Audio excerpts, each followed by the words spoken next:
Believe in me. Believe in me. I was still grinding when the one ain't believe me. Eyes still open, but a nigga keep dreaming. I came from nothing, probably. Alright, yo, what's up, YouTube? Back. Today I'm starting a new series, playing this game called Disco Elysium. Now, I heard it's one of the best RPGs. I don't know though, so I'm ready to find out for myself and see what all the hype about. You know, ready to just hop into this,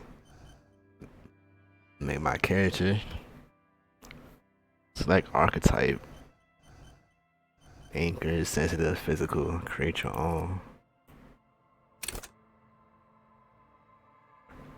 How smart you are, how emotionally intelligent you are, how strong you are, the senses, how agile you are.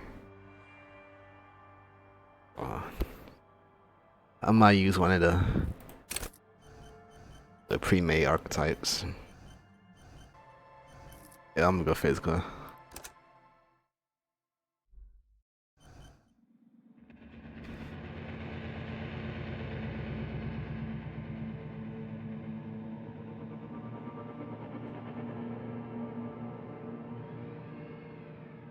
There is nothing, only warm primordial blackness.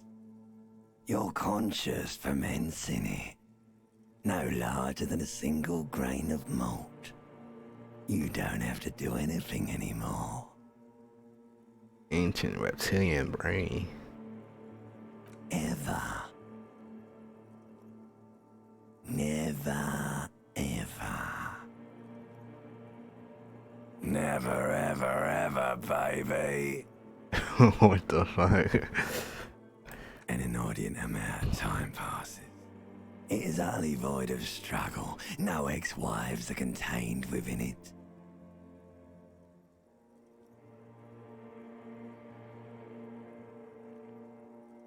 An awareness creeps up on you. A mass lies hidden in your dead angle, soaking in some lurid acidic sauce. It's bloated and shameful, a ball of meat surrounding you. This is a terrible line of questioning, and it will only lead to more awareness of the meat thing. Ex-love, ex-tenderness. It is foolish of you to resurface to the loss.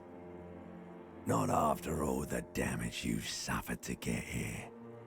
Some of it irreversible. Stay. Sail with me through the abyss of pelagic zone.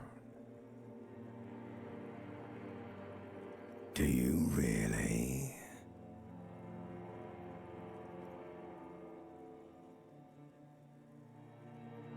You wouldn't like it if I told you what was back there. Why'd you think you had to bludgeon yourself into oblivion? Or did you not sense yourself marinating? Poured so much on yourself, got a bit carried away, did we, Chef? Fear and apprehension. You should ask what's out there first.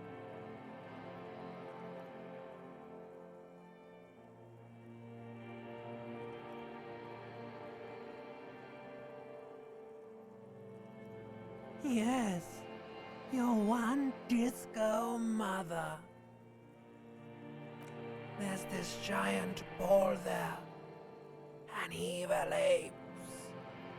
And the evil apes are juking it out on the ball. You're one of them. It's basically all just evil apes juking it out on a giant ball. You can't even make out it's a ball when you're joking it out. It's that large. Infinitesimally small. Vying for resources is just a stupid expression you picked up somewhere. The part of the presentation you want to take home with you is this. You have to beat the other evil apes in the face, or you lose. somewhere in the sore, bloated man-meat around you. A sensation.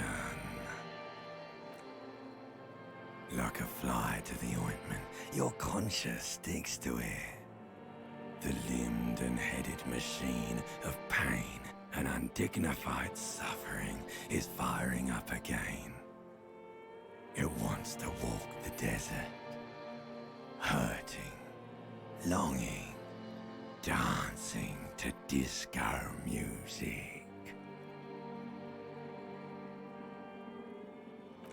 The stench of liquor rises from your mouth, and with it, an ungodly headache.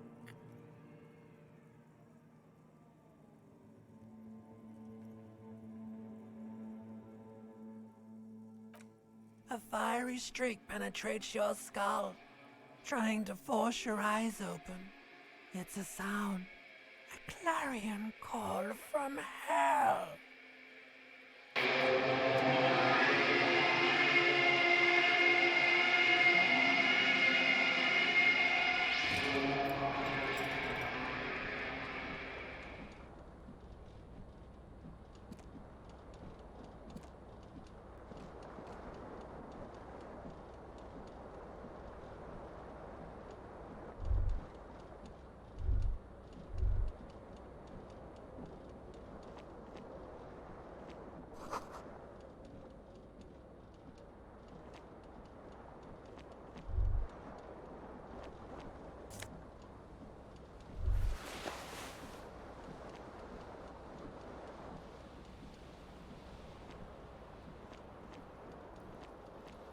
He alright. Just drunk so much he passed out.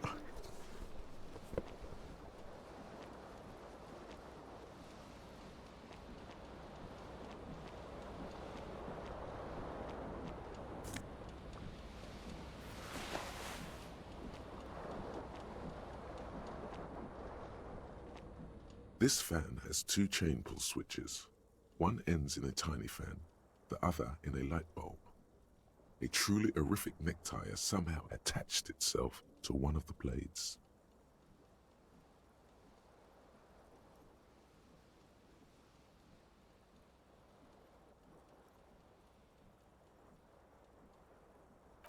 A terrible mistake. Turn the lights off immediately. You can practically feel the photons burning a hole in your brain. It's just a little hangover-induced photosensitivity. Don't overreact.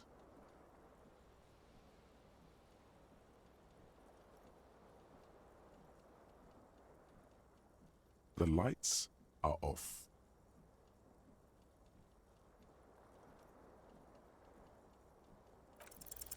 You swoop up and catch the tie. Snap. It's released from the blade. What you have in your hand is a truly hideous necktie, with 4 or 5 different patterns. The knot reminds you of a noose. What am I supposed to do with the fan? The fan is spinning. The blades come squeaking to a halt. Oh, stop it. Okay. What's this? You hear a jingle. Keys are clinking in the pocket of your flare-cut pants. It says, whirling in rags, on the aluminium keyring. There is a single key on the ring. The number 1 is etched on it. It should open the door. Alright. I want to check in here first, though.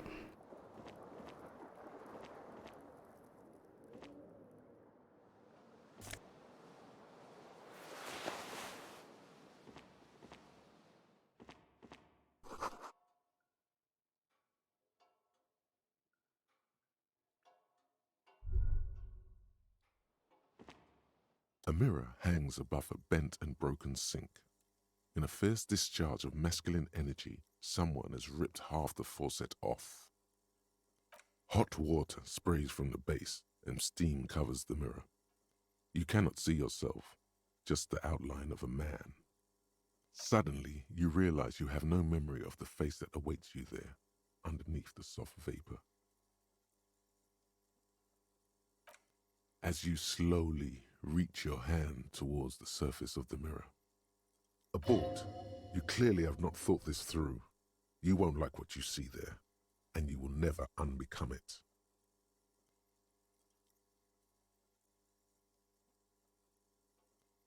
Behold.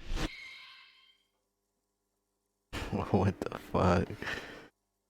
You have no idea who this thing is, do you?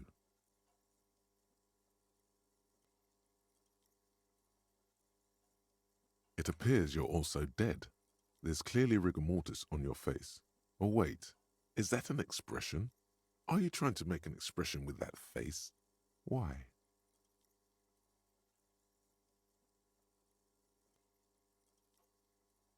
Please stop. It's horrible. You're scaring yourself. You can't, can you?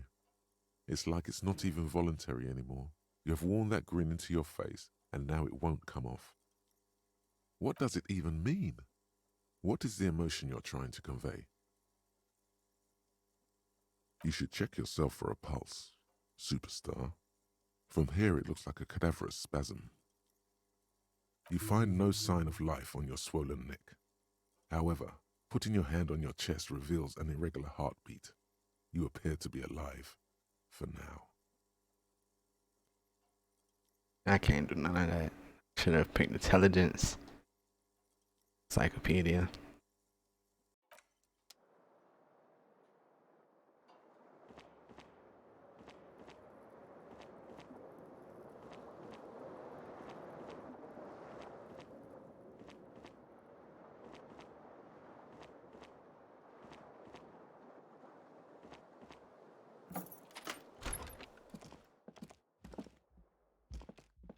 Hello, officer.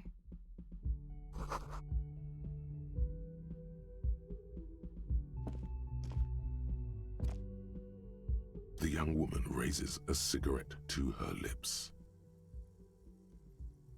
Her eyes are brown and her face is speckled with birthmarks. She can't be more than 28. No.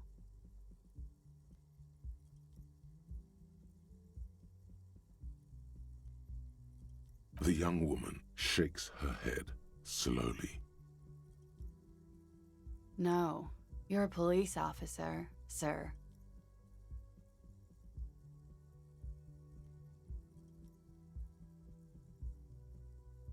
I'm not. Unless you've been shitting us all this time. You've been here for 3 days. On official police business, no less.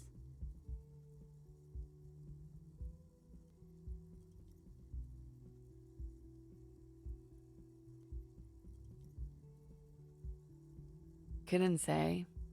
In truth, so far, mostly drinking.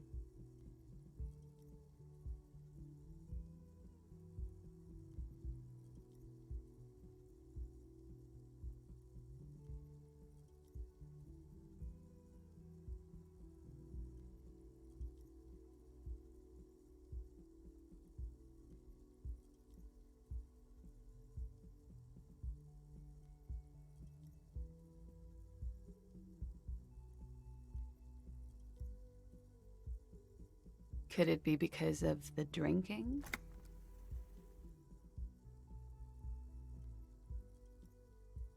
She hasn't had time to put her makeup on.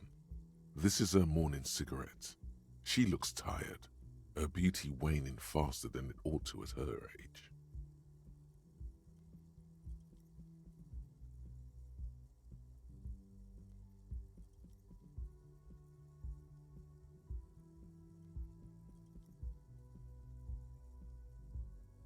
Of course. Be careful, officer. They don't like the police around here. Something stirs in you as she's about to go. Call it an instinct, a need. The need to ask questions. It's like you said the words a million times before. She looks back at you, a light glinting off her eyes. Yes.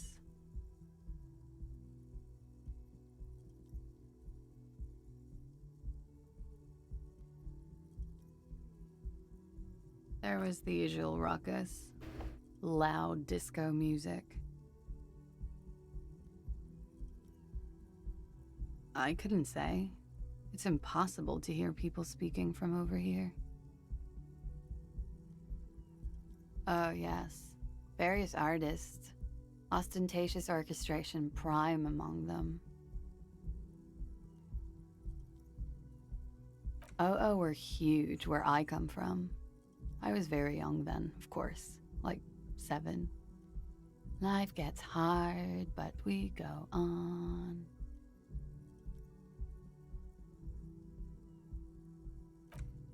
It would appear so. At around 2 o'clock, the disco stopped and there was a change of pace. A slow, sad song started playing, like organ music on repeat. That went on for quite a while. Some of the time, you were yelling along to it. That it doesn't matter anymore and that we're alone now, it was difficult to tell. The song itself was very quiet and soft, but you sounded like a winded boar, sir. It was hard to understand what you were singing on top of it. Don't be. I was going out later anyway. It didn't bother me. Then you started screaming and trashed the place.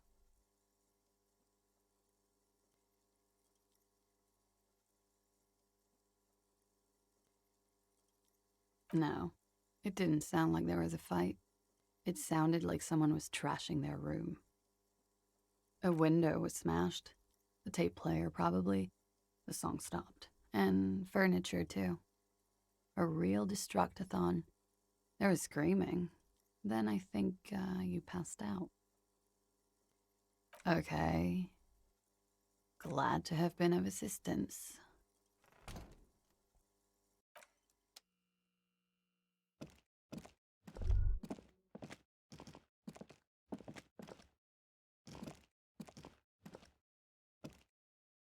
Can't go downstairs.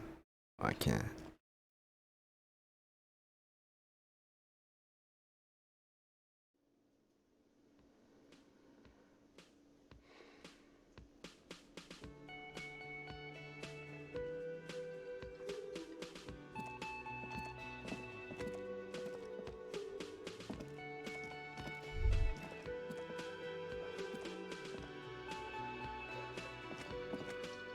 A man in his late 20s stands behind the counter, inspecting a stuffed seabird.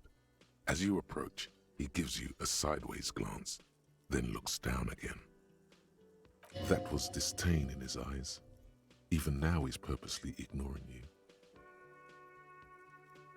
Oh no, you're a hero. A real hero cop. Am I? Or did you ride in, take the body down, solve the murder, and not trash my hostel room?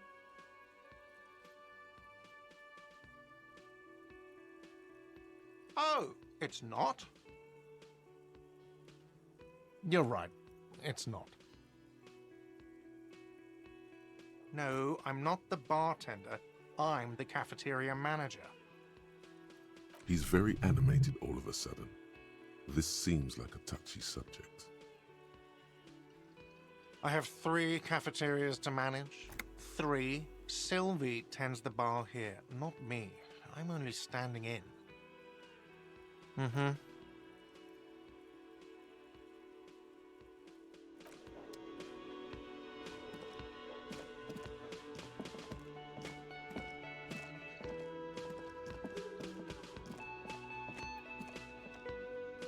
I'm just trying to talk to Hello, everybody.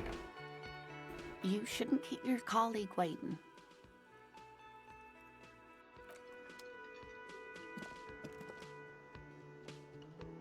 A bespectacled man in an orange bomber jacket is tapping his foot on the floor.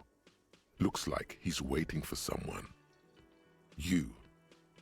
As you approach, he narrows his eyes and extends his hand in greeting.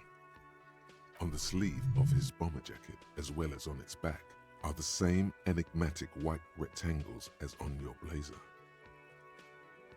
Hello, I'm Kim Kitsuragi, Lieutenant, Prison 57. You must be from the 41st. You realize he's waiting for your name.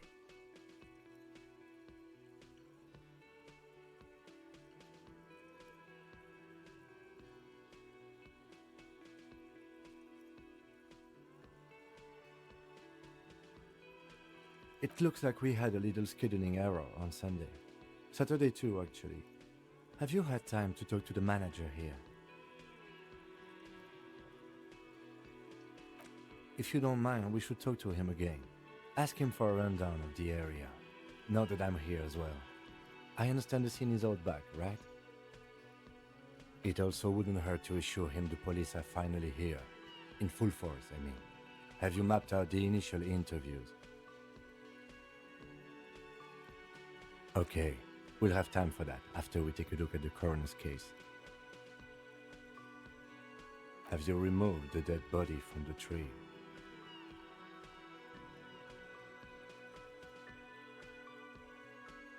Mm-hmm. So, the body is still in the tree. This is the first time you detect a weariness in the lieutenant's voice. It is obvious he would have preferred for the body to no longer be in the tree. Where it has been hanging for 7 days straight. We should go there as soon as we are done talking to the owner. What a shame. Get to it now. Rip that body down from the tree.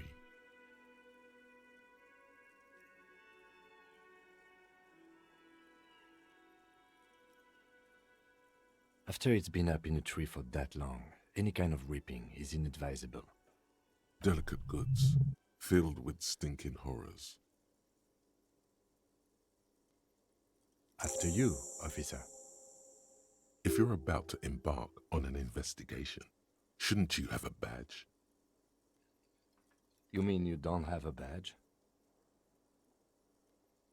Oh, if you didn't have your badge, then that would be very bad. You would need to report it on my shortwave. But since you do have it, we can go straight to the task at hand. Lieutenant Kitsuragi is now in your party. You can talk to him whenever by interacting with him.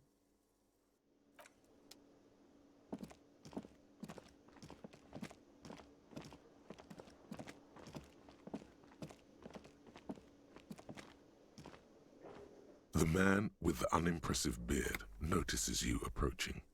He drops the ledger he was holding and turns to the lieutenant. Mr. Gart, right?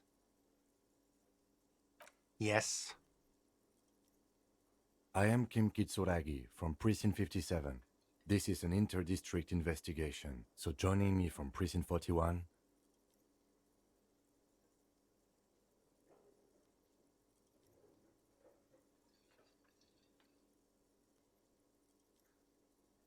What?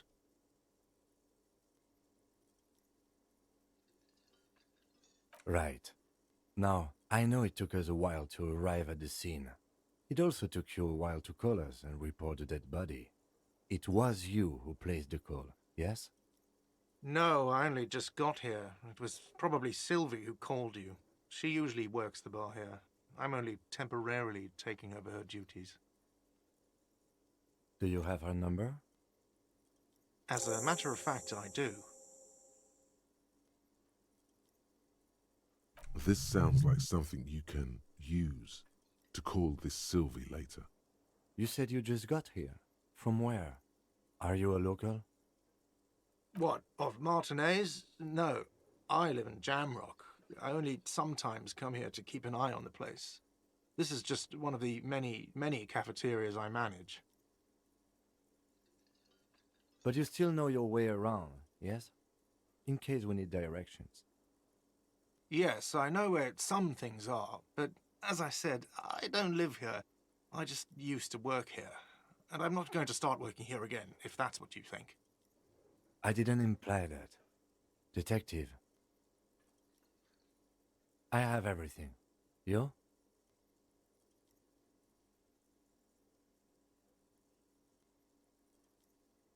Yes, he means, do you have questions for me, like a police officer would?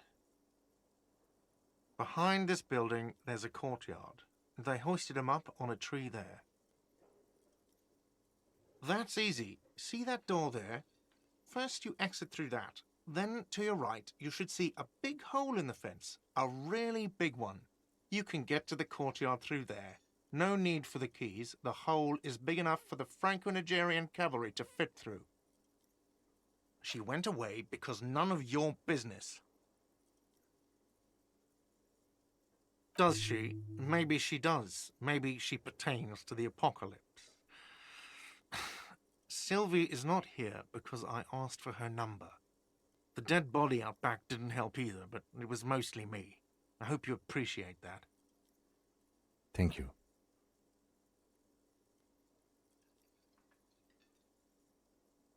I asked an employee out. She didn't want to come, but felt obliged to. It was a bad idea. Now, what is so goddamn fascinating about that for you? It's got nothing to do with the lynching.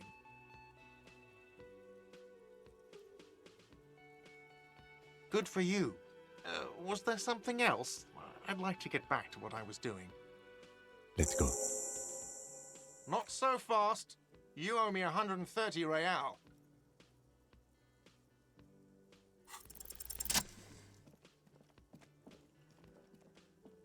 As you blow this joint, behind you, a whiny voice shouts. Real mature, man. Real mature.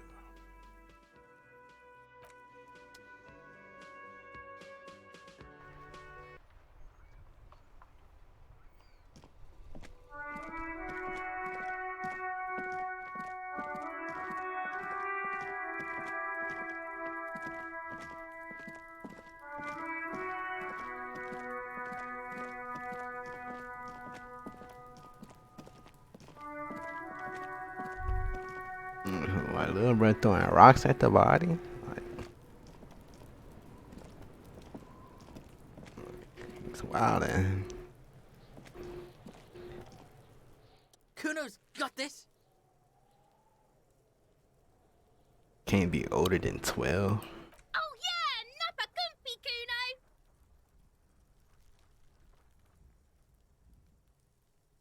Right in the dick, Kuno! Get him right in the dick!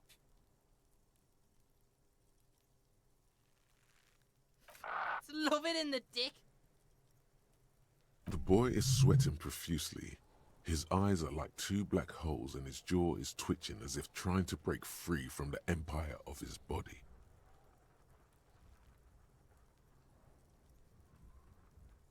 Fuck that! Kuno, yeah! Right in the mouthful!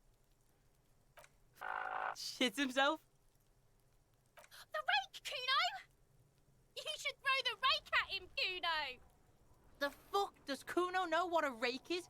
Kuno's not a gardener. Goddamn right he's not a gardener. He's an athlete.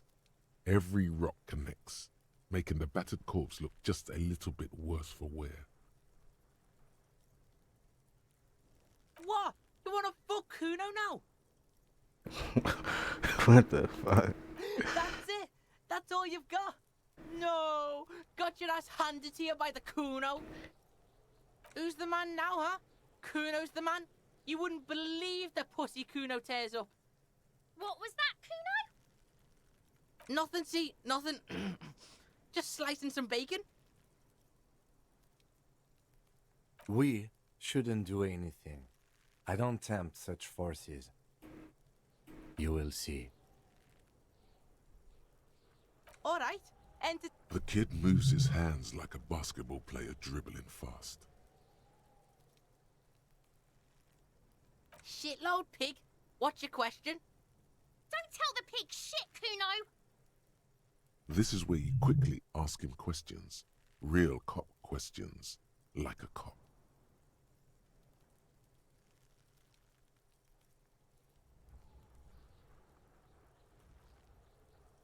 Kuno's fuck imp. Kuno uses the fuck imp for target practice. He could have just said he doesn't know. Kuno knows shit. Kuno's not a snitch. That's all. Trying to make Kuno sing into the popo phone. Just a couple of pigs sniffing around in the dirt. That seems pretty fucking suspicious to Kuno. Yeah, you tell the faggoty Kuno. You're testing Kuno's patience here. Get lost,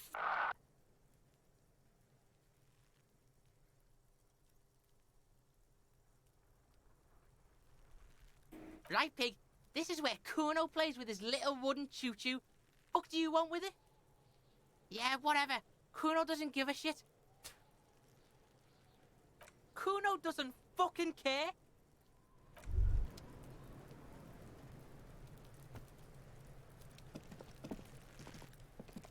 The corpse looks at you with bulging white eyes. The face around them does not look human. It's swollen and ready to burst. His lips are fish-like and his tongue like a ball gag in his mouth. You seem to be holding your breath. A cargo belt twists his neck at an unnatural angle. The body below appears stiff.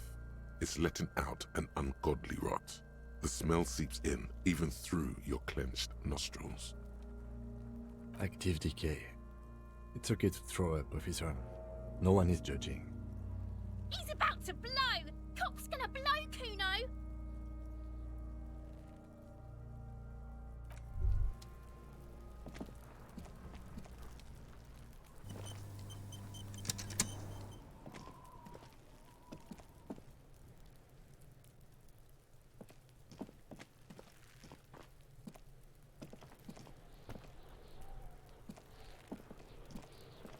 No, I can't look at that on the ground. There are several footprints in the mud, left by work boots. Anywhere from 6 to 12 pairs have walked here. Heavy workers' boots with reinforced toes and hobnails all over the yard.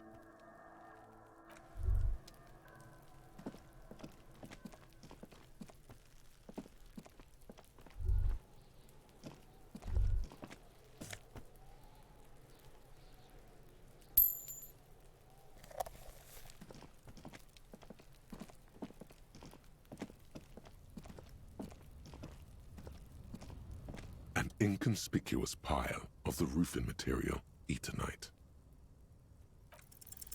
Because there's a secret door hidden behind the panels of Eternite, that's why they're too orderly.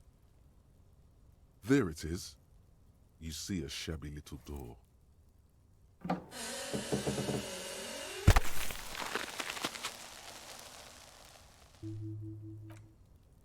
What is this then? A tool shed? Let's investigate.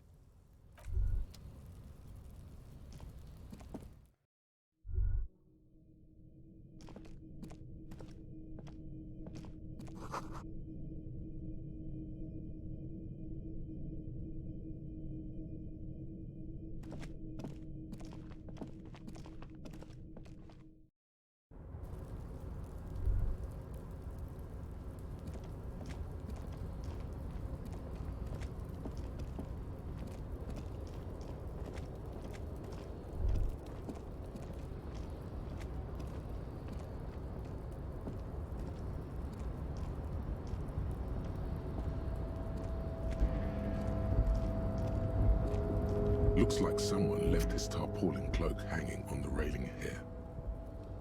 When the wind ruffles the cloak, you can most definitely see a white rectangle on its back. Yes, it's probably yours. It bears the RCM insignia, and you have a habit of being careless with your equipment. You could probably make the jump. You look like you've done some track and field in your day.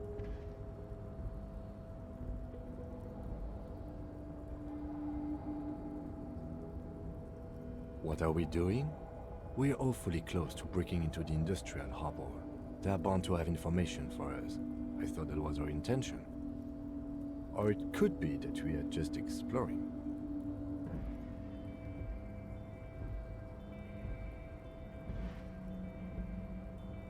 The wind is aggressive up here. The lieutenant looks at the enormous crane towering in the distance. That machine is a Kvalsund 1020 HK.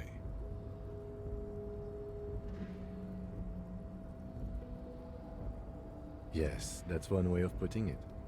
It's certainly an impressive achievement of engineering. But I digress. We were focusing on your cloak here.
There he still is, looking right through you with his white eyes. The body below is entirely dedicated to that corpse smell. Emitting it is all. The smell is repulsive. It pushes in from your mouth, more instant and more familiar than anything you'd expected. More fever than odor. It fills your mind, flushing you from within.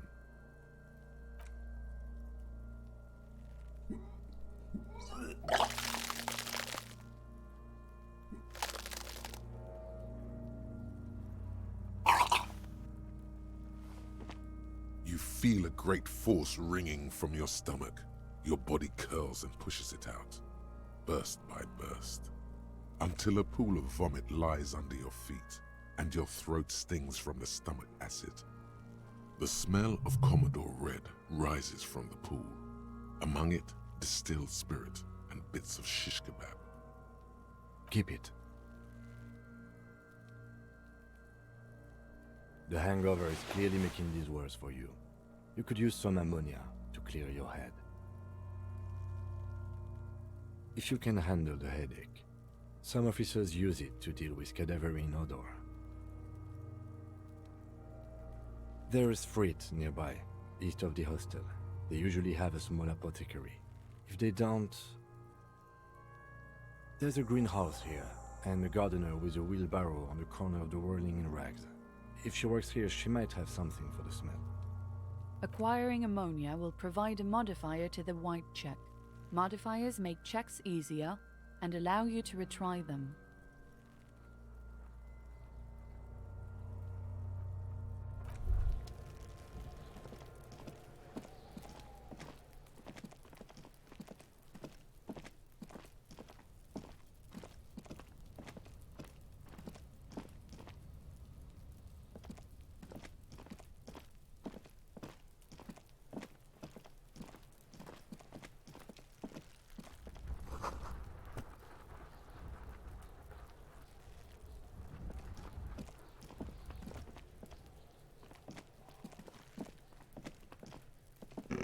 How do we get over there?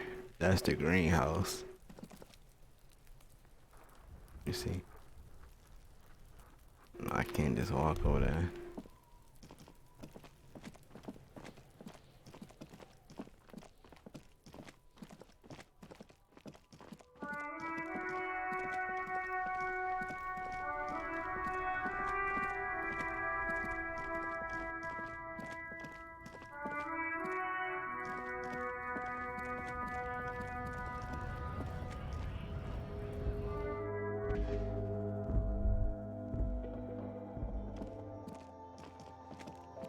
Welcome to Frit. Feel free to look around or something. Everything is out on the shelves.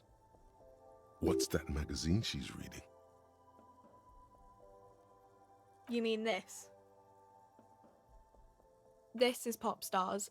It's got, like, famous people in it. It's not for sale.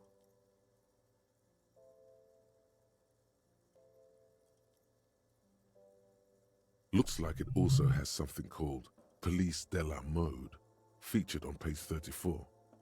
This speaks to you.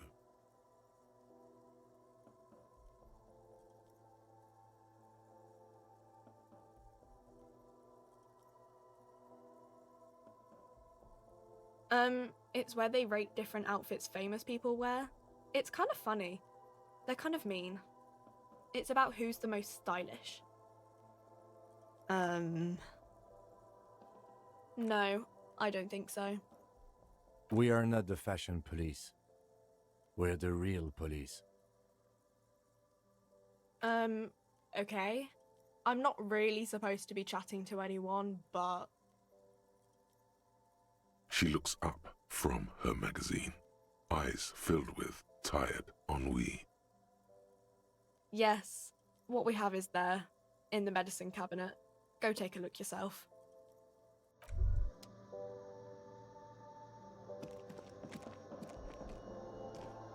The tear machine stands in the corner. A sign says, 1 bottle equals 10 cents.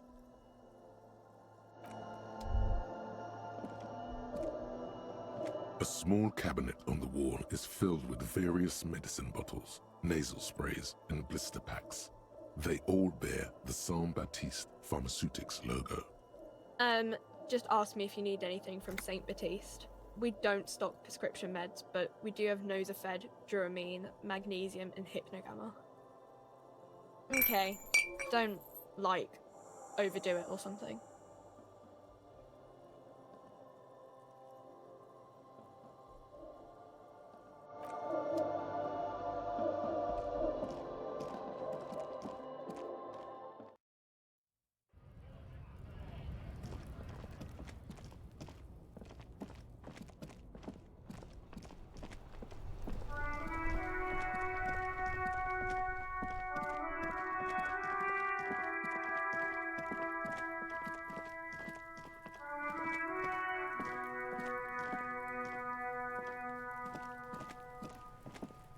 I think I should be able to take the body down now. There he still is, looking right through you with his white eyes. The body below is entirely dedicated to that corpse. The ammonia only makes it worse. The combination forces tears out of your ducts. The second time, not so much. When the vomiting is done, your cheeks are wet with tears.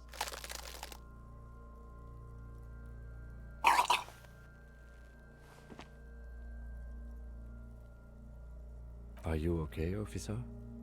You're facing tough odds here. It's aggravated further by alcohol withdrawal. What is happening to you? Are you going to cry now, son? You heard the coach. This is weakness.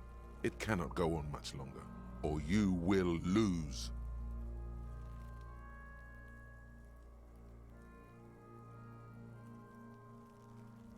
An appropriate attitude.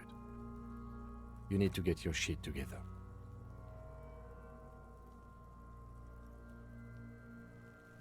We should go talk to the locals.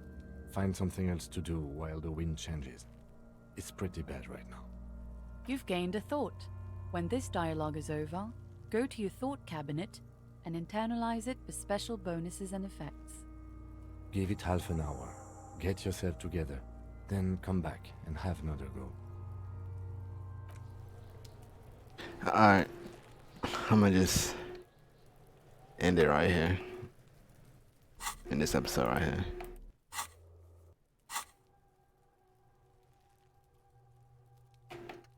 Oh, so this is the doc cabinet, okay. But yeah, I'm gonna just end this episode right here. If y'all enjoyed this, make sure you like, comment, subscribe for more content, and I'll keep this series going.